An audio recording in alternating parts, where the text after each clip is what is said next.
पंडित जी 2026 जी।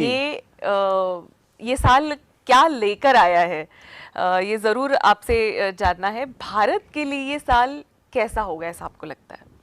सबसे पहले तो जय महाराष्ट्र के सभी चाहने वालों को मैं पंडित राजकुमार शर्मा प्रणाम करता हूं, क्योंकि बहुत सालों बाद फिर मैं आपके समक्ष आया हूं और हो सके तो कहीं ना कहीं वापस आपकी सेवा में आता रहूँगा।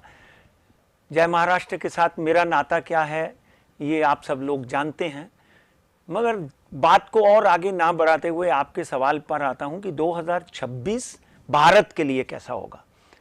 देखिए, 2025 में भारत या पूरे विश्व में अगर हम घटनाओं की बात करें तो बहुत सी ऐसी घटनाएं हुई जिसमें रशिया यूक्रेन का युद्ध सबसे अहम रहा, है ना। ईरान और ईरान का युद्ध भी हुआ। उसके बाद में एक बालाकोट का बहुत बड़ा, और जो हमने सिंदूर किया और वहाँ पे जो इतनी बड़ी घटना हुई, एक विमान गिर गया, बहुत सी विस्फोटक था वो। बिल्कुल विस्फोटक साल रहा 2025। इसमें आगजनी बहुत हुई, बहुत सी तकलीफें आई, बहुत से लोगों को तकलीफ झेलनी पड़ी। और आज की परिस्थिति ऐसी है कि आज अगर हम यूरोप की बात करें तो यूरोप ऑलमोस्ट खत्म होने की कगार पे है बिकॉज ऑफ यूक्रेन युद्ध। मगर हम भारत की तरफ बढ़ते हैं। भारत 2025 में भी ऊपर आया। 2025 में भी भारत ऊपर आया। उसका कारण एक सबसे बड़ा यह है कि हमारे को यशस्वी युग पुरुष आदरणीय नरेंद्र मोदी का नेतृत्व मिला। और नरेंद्र मोदी जिस नक्षत्र में पैदा हुए, मैं उनको युग पुरुष कहने में कभी भी कोताही नहीं करूंगा और कहते आया हूं। आज 2026 में बहुत सुंदर बात यह है कि हमारा जो हिंदू नववर्ष है वो चैत्र नवरात्रों की प्रतिपदा को शुरू होता है, और कभी कुछ ऐसा समझ लीजिए गुड़ी पाड़वा को भी शुरू होता है। तो चैत्र नवरात्रों की प्रतिपदा से लेके अगले साल की चैत्र नवरात्रों की प्रतिपदा तक हमारा एक्चुअल में वर्ष शुरू होता है, हिंदू नववर्ष जिसको हम लोग बोलते हैं।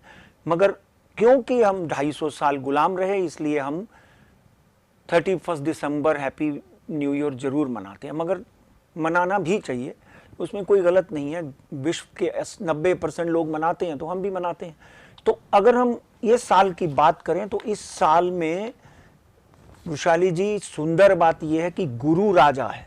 अच्छा। और मंगल मंत्री है, गुरु संस्कार है, गुरु नरेंद्र मोदी है।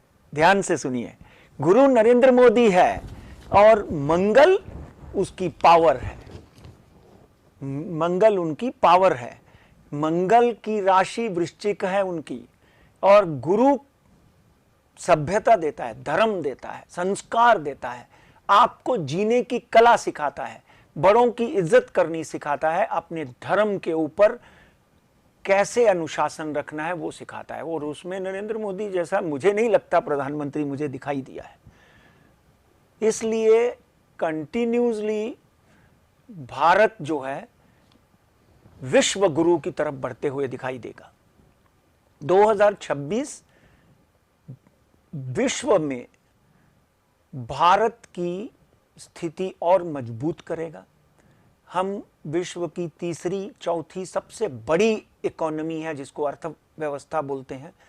और इसी साल 31 मार्च से पहले पहले भारत विश्व की दूसरी सबसे बड़ी अर्थव्यवस्था बनने जा रहा है। और इसके साथ में ही पूरे विश्व को मार्गदर्शन देने वाला, सतयुग से लेकर कलयुग तक भारत था, भारत है, भारत बनेगा। इसलिए अर्थव्यवस्था पकड़ लीजिए, राजनीति पकड़ लीजिए। देखिए, नरेंद्र मोदी की कुंडली में 6/12/2027 तक बहुत ही सुंदर योग बने हुए हैं। इसलिए किसी भी तरह की कोई कमी मुझे दिखाई नहीं देती। समझे आप?